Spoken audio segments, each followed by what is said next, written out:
Marcus Boyd stood outside the security gate of a high-rise fintech firm, his brown uniform soaked with sweat, fingers clutching the clipboard that had long lost its shine. A guard, tall and pale with mirrored sunglasses, didn't bother to make eye contact as he smirked. "You sure you're in the right place, bro? This ain't DoorDash." That word, bro, wasn't camaraderie. It was code. Dismissal wrapped in forced familiarity. Behind the glass, three suits chuckled. One of them, with slicked back hair and an expensive Rolex, leaned into the mic and said, "Tell him to leave the box and bounce. The conference starts in 10, and we don't need randoms wandering in." Marcus's jaw clenched, but he said nothing, just nodded slowly, set the reinforced silver case on the desk, and turned to go. From inside the glass walls, they couldn't see the pain behind his quiet.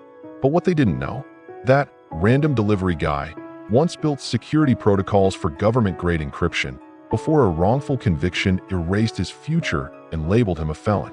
30 minutes later, the building's firewalls started glitching. It began small. An executive couldn't access email. Then the company's core platform froze. Panic rippled through the top floor like a virus. Monitors flickered. Emergency lights blinked in eerie rhythm. In the security control room, Jason Lauder, the same man who mocked Marcus, pounded keys. "This has to be internal, but our backup servers aren't responding. This isn't just a glitch, it's a breach." A lean man in his 50s, white with thinning gray hair and a CEO nameplate, burst into the room. "Who authorized external devices today?" Eyes darted. One intern timidly pointed at the delivery log. There was a case dropped off earlier. "A black guy, Marcus something." The room froze. Was it scanned? Jason shifted, embarrassed. He didn't look like... he wasn't cleared. Thought it was just food delivery or something. Didn't seem technical. The CEO's voice dropped to a cold whisper. "You let an unchecked device enter a secure facility because he didn't look like someone important?" Silence. Outside, Marcus sat in his battered sedan, watching engineers sprint past the loading dock like ants under threat. His phone vibrated. Blocked number. He answered. "Mr. Boyd," the voice said stiffly. "This is Daniel Reeves, CIO of Orbis Tech. We need your expertise. Right now." Marcus returned, not through the loading bay, but escorted through the marble lobby. Gone were the jeers. Now it was quiet stares, confused glances, whispers. Jason stood stiff as Marcus passed him, eyes low. In the executive war room, a cluster of high-ranking officials circled blinking monitors. Reeves extended a hand, sheepishly. "Apologies for earlier. We misjudged. Can you help us find the breach?" Marcus didn't shake his hand. He scanned the room. Then he calmly said, "Give me access. No questions. And two of your tech leads. I'll find the hole." The request landed like a slap. But Reeves nodded. Marcus was in. 3 hours later, Marcus stood before the board. On the main screen, a red triangle blinked next to a series of logs marked Admin Override. The breach hadn't come from the outside. It had been planted internally. An executive. A mole. Marcus cleared his throat. "I traced the injection point to a laptop in Office 804. Belongs to Mr. Lauder." Gasps. Eyes turned to Jason. Jason stuttered. That's not possible. He's making this up." Marcus didn't flinch. "You installed an auto-forwarding script disguised as a software update. I found your encrypted SSH tunnel, piggybacking on unused backup bandwidth. Clever, but not clever enough." He turned to the CEO. "I spent 5 years behind bars for a breach I didn't commit. Lost my job, my clearance, and my reputation. This time, I made sure to document everything before I came here." He pulled out a flash drive and placed it on the table. Full forensic trace, plus a list of every client data Jason attempted to leak. The room was silent, until applause began. Soft, then louder. The CIO blinked. "Wait, Marcus Boyd, as in Boyd Secure Systems." A stunned hush. Boyd Secure was legendary in pre-conviction cybersecurity circles. Marcus had designed protocols still taught in federal courses. Marcus gave a small smile. "The one you didn't see because he looked like the delivery guy." Security entered. Jason's protests fell on deaf ears as they escorted him out, red-faced, sputtering, cornered by the very system he thought he could outmaneuver. Reeves stepped forward, eyes lowered in shame. "Mr. Boyd, we failed you twice. Once for judging you by your appearance, and again for not seeing who you are. Marcus's reply was quiet, steady. You didn't fail me. You failed your own integrity. I've seen worse than corporate egos. What matters now is what you do next. Then he turned to the stunned room, pausing. I don't need your apology. I need your change. 2 weeks later, headlines read, Exonerated tech genius exposes corporate mole, offered CTO role at Orbis Tech. But Marcus declined. He launched his own cybersecurity firm, OpenKey. His first hires? 2 ex-inmates with tech skills, but no second chance. In an interview, a reporter asked why he didn't take the high-paying role. Marcus leaned back and smiled. Because I'd rather build doors for those like me than sit in a room that once locked me out. The reporter nodded slowly. And the ones who mocked you? Marcus stood. They'll remember the day they called me just the delivery guy, and I delivered the truth. But what Marcus didn't know was that someone inside Orbis Tech still hadn't been caught. The breach he uncovered? Only the beginning. Marcus Boyd didn't want revenge. What he wanted, what he needed, was peace. But peace never lasts long when you've exposed power. Especially the kind that operates in shadows, in sealed boardrooms, in encrypted messages with no names, just codes. 2 weeks after outing Jason Lauder and turning Orbis Tech upside down, Marcus had just begun to settle into a rhythm. His new firm, OpenKey, was barely 2 desks and a used coffee maker. But it had purpose. He'd hired Celeste, a single mother who'd taught herself Python while serving time for wire fraud she didn't commit. And Aaron, a quiet ex-con who used to code malware for cartels, but now wanted to use his skills to protect, not prey. They didn't wear suits. They wore purpose. Still, something didn't sit right. Jason's plan had been too sloppy. The tunnel Marcus uncovered, the logs, it all felt convenient. As if it was designed to be found. Jason was arrogant, sure, but reckless? That didn't add up. That itch, that coder's intuition, scratched louder every time Marcus reviewed the logs. Why would Jason forward confidential data through that particular backdoor? It was one Marcus had helped design back in his Boyd Secure days.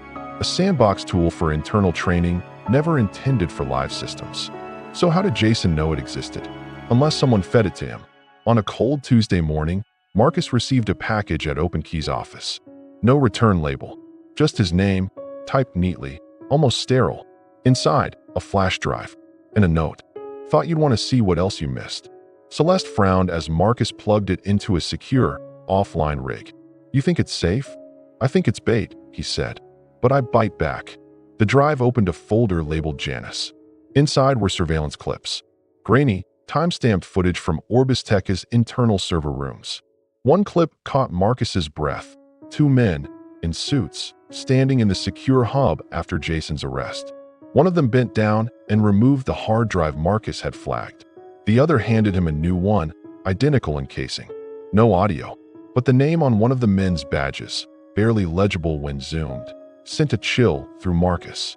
Daniel Reeves, the CIO who had called him in, the man who apologized, who publicly thanked him, who offered him the CTO position. Marcus sat back, his chest heavy with realization. Jason wasn't the architect. He was the fall guy. The breach Marcus uncovered had been real, but it wasn't the main event. It was a decoy, a smoke bomb. Jason was sloppy on purpose, so all eyes would stop there. Meanwhile, someone had swapped out Orbis Tech's core drive, while everyone was distracted. What's on the new drive? Celeste asked. Marcus didn't answer right away. His mind was racing. If the data they rescued was fake, if someone inside was covering tracks instead of exposing them, then the real breach hadn't been stopped. It had just begun. That night, Marcus drove to the neighborhood where he used to live before prison. Before everything crumbled, he parked outside his mother's old duplex and stared at the flickering porch light. He needed time to think. That's when the call came. Unknown number. He almost didn't answer.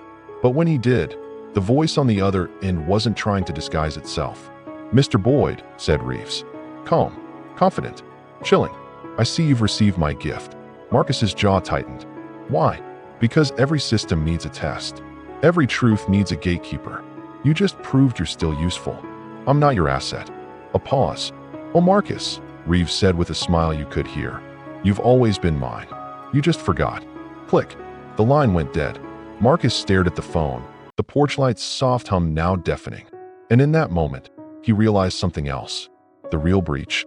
It wasn't just digital. It was human. It was systemic. And now, it was personal. The next morning, Marcus didn't go into the office. Instead, he drove to a parking garage 3 blocks from Orbis Tech's downtown headquarters and sat in silence, watching from the shadows. He'd spent the night combing through every byte of the flash drive, every login timestamp, and every shadowy file tagged with the name Janus, a term used in cybersecurity for dual-facing systems, tools that appeared benign on the surface but hid malicious code underneath. Reeves wasn't just covering his tracks. He was running a parallel system, 2 Orbis Techs operating under the same roof. One public, the other hidden, and Marcus had only cracked the surface. He watched as Reeves stepped out of a sleek black SUV, flanked by 2 men in suits. Not security, too relaxed. Government, maybe. Or worse, contractors. The kind with clean shoes and dirty hands. Marcus snapped photos, logged license plates, and quietly activated a tracing script he'd written overnight. It pinged a burner laptop hidden under the passenger seat.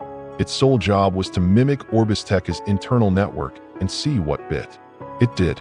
17 seconds later, a handshake packet came back. They were watching him now. OpenKey was no longer just a startup. It had become a target. Back at the office, Celeste and Aaron were waiting with tense faces. Aaron handed Marcus a report. "We found something in the backup registry. The replacement drive? It's masking an entire virtual OS inside a firmware shell. Not just spyware. It's a command center." "For what?" Marcus asked. Celeste's voice cracked. "For controlling nodes across other corporate networks. Not just Orbis Tech. There's a relay script pinging healthcare servers, defense contractors, even schools." Marcus rubbed his temples. "It's a distributed hive. And whoever's running it," Aaron added, "is either planning something big or already in the middle of it." Marcus looked out the window. His past, the wrongful conviction, the erasure from the tech world, suddenly felt less like a mistake and more like a setup. What if the breach from years ago, the one that destroyed his name, wasn't an isolated betrayal, but the first test? He turned back to his team. "We're not just dealing with a security breach anymore," he said. "This is a national infrastructure threat. And the only reason I'm still alive," he paused, "is because Reeves thinks I might still be useful." That night, Marcus drove out to a small airfield where a retired NSA analyst owed him a favor. An old friend named Derek Jameson. Bearded, reclusive, paranoid, but brilliant. They sat in a hangar surrounded by busted drones and dismantled routers. Marcus handed over the Janus drive and the logs. Derek didn't even blink. "I've seen this pattern before," he said. "When?" Marcus asked. 8 years ago, during a federal test of emergency override systems. The project was called DustNet. Never made it public. Got shut down, or so we thought. Marcus narrowed his eyes. "You saying Reeves resurrected it?" Derek shook his head slowly. "No, I'm saying he never buried it." Then Derek stood and walked to a rusted filing cabinet.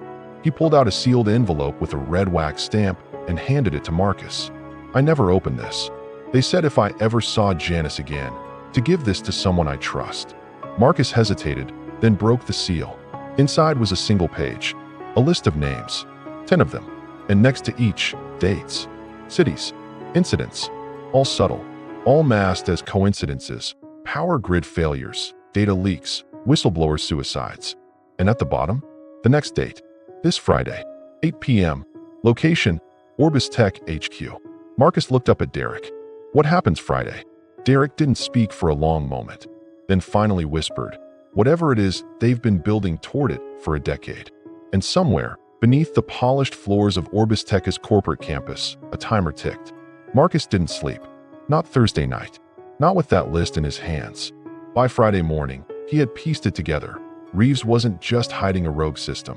He was leading a full-scale digital attack disguised as routine system updates. The goal? To trigger data leaks that looked like outside hacks, while transferring control of entire sectors, banking, infrastructure, healthcare, to Janus. And at 8 p.m., it would all go live. At 7:42 p.m., Marcus stood outside Orbis Tech headquarters in a stolen maintenance van, a cap pulled low, eyes scanning the rooftop. He wasn't here to beg. He was here to shut it all down. Celeste's voice buzzed in his earpiece. "Signal's strong, but if you trip the wrong node." "I know," Marcus cut in. "It fries half the eastern seaboard." She exhaled. No pressure. 7:51 p.m. He slipped through a side entrance with a clone badge, Jason's old ID. The building's lights were dimmed. Employees had been told it was a security drill, but the real threat was already inside. He passed security rooms with fake guards watching blank screens. Every camera looped. The perfect cover. 7:56 p.m. He reached sublevel 3. That's where it lived. Janus Core. A wall of servers. Humming. Alive. But someone was already there. Reeves. Alone. Smiling. Calm. "I hoped you'd come, Marcus," he said, turning slowly. "You built the bones. It's poetic you try to bury it." Marcus stared him down. "I came to kill it." Reeves shook his head. "You still don't see it. Janus isn't a virus. It's an evolution. And you're just clinging to the past." 7:58 p.m. Marcus stepped forward, hand on the emergency kill switch. "Maybe. But sometimes the past is the only thing that tells the truth." Reeves raised a hand. The lights snapped red. Doors slammed shut. Gas hissed from the vents. Celeste's voice screamed in his ear. "Marcus, it's a trap. He's flushing the room." He had 2 minutes. Maybe less. Marcus dove for the override panel, yanked open the metal casing, sparks flying. The screen blinked. Enter override code. But the code was one he created 10 years ago. Then he saw it, etched into the side of his own dog tags, tucked beneath his shirt. He typed it in. 7:59 p.m. The room flickered. Janus froze. Reeves lunged. They crashed into the server stack, wires ripping, alarms blaring. And then, darkness. Flatline silence. Celeste's voice came through, shaky. "Marcus, did you stop it?" No answer. Just static. Then, one final frame lit up on Celeste's monitor. Not Janus. Not Marcus. A live feed. Of her. Inside OpenKey. And behind her, a red light clicked on, under her desk. The red light under Celeste's desk pulsed like a heartbeat. For a split second, she didn't breathe. The live feed had no sound, but her screen showed herself on a delay. Each movement mirrored a moment too late. Aaron stood frozen behind her, staring at the blinking device with wide, terrified eyes. "Get out," she whispered. "Now." Aaron lunged for the wall, yanked the main power switch. The monitors died, but the device under her desk kept blinking. Steady. Silent. Alive. Celeste grabbed her laptop and the backup drive Marcus had handed her earlier, his failsafe in case something went wrong. They ran. Down the stairs. Out into the cold night air. Just as the ground beneath OpenKey's cheap office windows let out a sharp pop, followed by a low boom and the smell of burning plastic. It didn't explode, but it sent a message. Whoever controlled Janus wasn't done. And Marcus, he hadn't answered in over 20 minutes. Celeste called again. No signal, not even static. But then, her phone buzzed. A single message. Unmarked number. Secure drop. Locker 204. Midtown Transit Hub. 30 minutes. No name. But she knew it was him. She reached the station in 18. The locker was scratched and rusted, barely hanging on its hinges. Inside, Marcus's dog tags, stained with something that looked like soot, a flash drive, and a folded paper. The note read, If you're reading this, I didn't make it out clean. But Janus is gone. I shut it down at the core, manually. Reeves won't be running anything. Ever again. You asked me once why I didn't walk away. Why not just start over? Because when they erased my name, I realized something. Some people get justice. Others have to be it. You're not the backup anymore, Celeste. You're the plan. She clutched the drive in her palm, trembling. Around her, the subway thrummed with life, people rushing past, unaware that a digital war had just ended in silence. She walked out into the night, not as someone's assistant, but as someone who now held the blueprint for everything Marcus had uncovered. Every client Reeves compromised, every system Janus infected, every name on that list. She didn't know how deep the rot went, but she knew where to start. 3 days later, a news headline broke. Cyber terror network exposed. Janus shutdown triggers high-level government investigation. Reeves's name was nowhere in the article, but Celeste knew better. She watched the broadcast in a hoodie and dark glasses, blending into a crowd at a cafe downtown. Then her phone buzzed. One word. No name. Just rebuilding. She turned the phone off, slipped it into her coat pocket, and walked away without a word. Some systems die quietly. Others come back louder. The end.